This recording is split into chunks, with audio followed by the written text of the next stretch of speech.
I'm glad you brought that up, because in the legal context, right? And we first met back in 2010 when you spoke at the Berkeley conference Mm-hmm. on mindfulness for lawyers, right? So you've been not only doing this mindfulness for a very long time as a researcher and a teacher, that goes back to the mid 90s, late 90s, but even within the law. And so what you just phrased, and so thank you for that on behalf of our profession and society, what you just spoke to in the context of the law school clinics, for example, where students are sort of the equivalent of in medical school, where medical students begin to meet with the patients, right? And all of a sudden it gets really very real, very quick, if it wasn't already.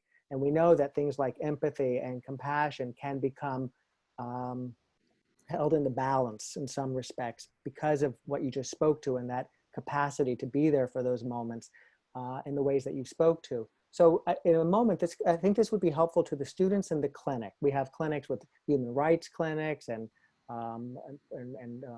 bankruptcy clinics and innocence clinics and investor rights clinics and children's rights and health law. And so these are very important domains where people are struggling, and they come to the clinics, and the students are working with their supervisors who are very skilled, and they're meeting with these clients one-on-one, and they're getting so much.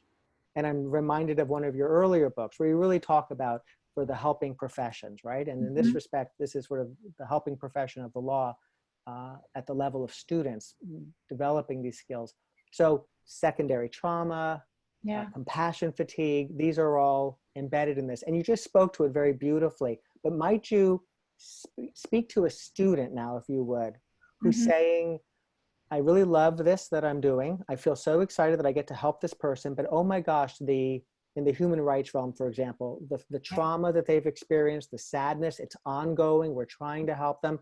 And I'm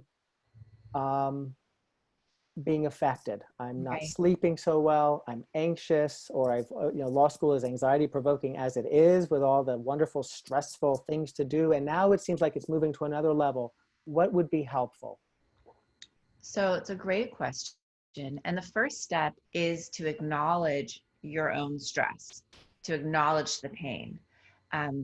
This is just kind of basic mindfulness, where I'm overwhelmed right now, or I'm scared by the suffering I'm seeing, or I'm in pain because of the suffering I'm seeing. So when we name our emotions, there's a famous study done at UCLA called Name It to Tame It. When we name our emotions, when we simply label them, I'm scared, it actually starts to calm our physiology down. It puts the brakes on our reactivity.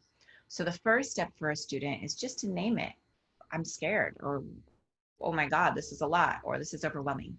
The second step is to bring compassion to yourself, to bring kindness right here to yourself before you're even giving it out to the person who's suffering. And that may seem, a lot of times people say, well, that's selfish, or that's not fair, they're suffering more. If you actually want to serve them, which we all do, you need to make sure you're in a space where you're resourced enough. So the second step, you bring compassion to yourself. Sweetheart, this is scary. This is hard.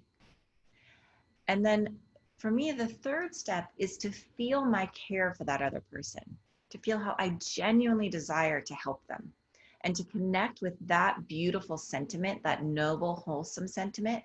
So instead of focusing on their pain, I already empathized. I know they're in pain. To focus on this kind of nobility of heart to serve. And that moves you into compassion, and that seems to be protective. In fact, I think compassion fatigue is actually misnamed. It should be empathy fatigue. And I'm hoping in the literature that gets changed now that we have this new research. Yeah, that's, well, thank you for that.